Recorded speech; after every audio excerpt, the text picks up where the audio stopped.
माऊली आणि तुकोबारायांच्या पालखीचं आज पुण्यामध्ये आगमन होत आहे आणि या पालखीच्या पूर्वी ज्या दिंड्या आहेत, वारकरी आहेत, ते पुण्यामध्ये यायला सुरुवात झालेली आहे.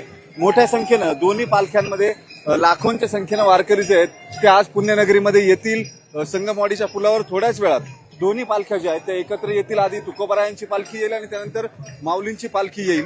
वारकऱ्यांची गेले 2 दिवस मोठी ससे होलपट सुरू होती. आळंदीत जाता आलं नाही, देहूत जाता आलं नाही, माऊलींचंही दर्शन घेता आलं नाही, तुकोबारायांचंही दर्शन घेता आलं नाही. मात्र जशा दोन्ही पालख्या आळंदी आणि देहूतून बाहेर निघाल्या लगेच वारकऱ्यांच्या दर्शनाची सोय जी आहे ती विसाव्याच्या ठिकाणी झाल्यानंतर लोक जी आहेत ती वारकरी जे आहेत ते दर्शनासाठी जायला लागले. टाळ मृदुंगाचा गजर सुरू झाला आणि अखेर ज्या तुकोबारायांच्या माऊलींच्या दर्शनासाठी ही सगळी मंडळी काही शेकडो किलोमीटरहून आलीत आणि आता या दोघांच्या बरोबर माऊली आणि तुकोबारायांच्या बरोबर पंढरपूरला पायी निघालीत.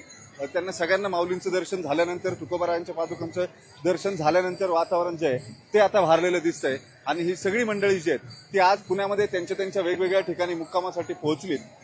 अनेक पालख्या ज्या आहेत, दिंड्या ज्या आहेत, त्या पालखीबरोबर तुकोबारायांच्या माऊलींच्या पालखीबरोबर इथं पोहोचत आहेत. या सगळ्यांबरोबर प्रत्येकाचा त्याच्या त्यांच्या गावाकडचा, भाषेचा, संस्कृतीचा वास जो आहे तो पाहायला मिळतो.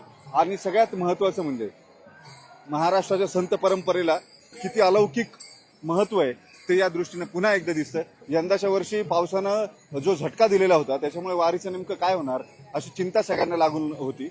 मात्र सुदैवानं आज दिवसभर पावसानं उघडीप दिली आहे आणि त्याचा परिणाम पाहतोय आपण. सगळे वारकरी जे आहेत ते अत्यंत जोमानं पुण्यनगरीच्या दिशेनं पुण्यनगरीमध्ये दाखल झालेले आहेत, दाखल होत आहेत. थोड्याच वेळात माऊली आणि तुकोबारायांची पालखी सुद्धा पुण्यामध्ये दाखल होईल. व्हिडिओ जर्नलिस्ट सचिन अंचडेसह वैभव सोनवणे, न्यूज 18 मराठी.